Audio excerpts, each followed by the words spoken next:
예, 간사님 먼저 하시겠습니다. 네, 배준영 간사입니다. 우리 국회, 우리 운영위원회 이러면 안 됩니다. 어젯밤 야반 도주와 같은 날치기가 있었습니다.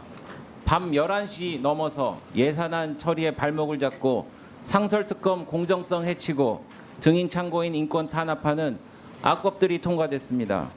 지난 월요일 운영 개선 소위에서 45개 법안을 2시간도 안 되는 시간에 토의를 마치고 강행 처리했는데 법안 하나당 3분이 되지 않습니다. 이런 법안들을 막 통과시키면 임대차 입법과 같이 국민들 피눈물 나게 하고 나라를 망치는 법안들이 시행되는 것입니다. 헌정사상 유례가 없습니다. 증인에 대해서 또 말씀드리겠습니다. 증인 역시 새 증인 참고인을 어제 야밤에 단독으로 의결해서 원래는 7일 전에 증인 참고인 부르게 돼 있는데 어제 불렀습니다. 오늘 나오시게 되겠죠. 증인 참고인을 주머니 속 공깃돌 취급하는 인권을 말살하는 일인데다가 더군다나 우리 국민의힘에서 증인 30인 증인을 채택해달라고 요청했는데 단 한 명도 채택하지 않았습니다. 이런 불공정이 어디 있습니까?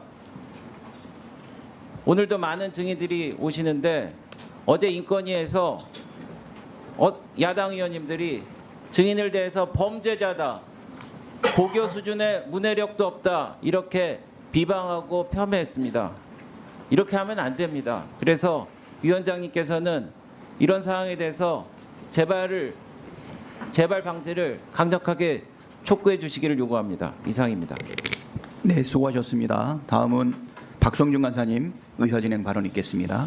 네, 윤석열 정권 이제 3년 차에 대한 국정감사 아니겠습니까? 여당에서 증인 신청을 한 분들 보면요, 지금이 여전히 문재인 정권이에요. 문재인 정권 3년 차에 대한 국정감사를 진행하고자 하자는 증인 채택을 했기 때문에 당연히 야당은 받아들일 수 없는 것이죠. 지금 문재인 정권의 국정감사입니까? 윤석열 정권의 국정감사 아니에요. 양심을 갖고 증인 선택을 하셔야죠. 그건 말도 안 되는 증인 선택을 해놓고 저희에게 받아들이라고 한다고 하면 받아들일 수 있겠습니까? 그것은 상식에 벗어난 얘기라는 말씀 드리겠고요.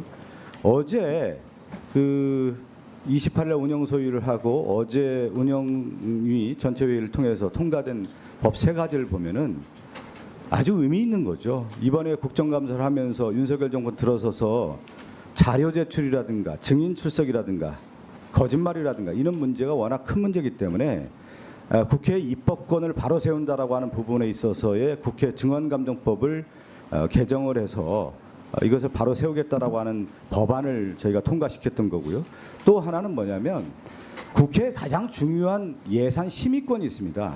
그런데 11월 30일 날 예산안이 통과되지 않았을 경우에는 자동부의라고 하는 문제가 있기 때문에 이것은 국회 본연의 기능이라고 할 수 있는 예산 심의를 통해서, 그리고 여야 합의를 통해서 원내대표가 여야 합의를 통해서 이 문제를 해결할 수 있기 때문에 충분한 조항이 포함되어 있다라는 말씀을 드리겠고요. 더 하나는 상설특검에 대한 내용을 여당 의원들께서 상당히 이제 문제를 제기하고 있는데, 규칙 개정안을 보십시오. 이 상설특검은 대통령과 대통령 가족과 관련된 범죄 의혹에 대해서 그러면 특검을 누가 추천하는 게 맞습니까?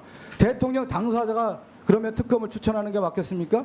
견제와 균형이나 원리에서 야당 추천을 통해서 상설특검을 추천해야 된다는 규칙 개정안 얼마나 합리적인 겁니까? 네, 수고하셨습니다. 자, 다음은 여당 측의 우리 강민국 의원님 의사진행 발언해 주십시오. 예, 강한 대한민국 강민국입니다. 22대 국회 출범 이후에 국회 운영위원회는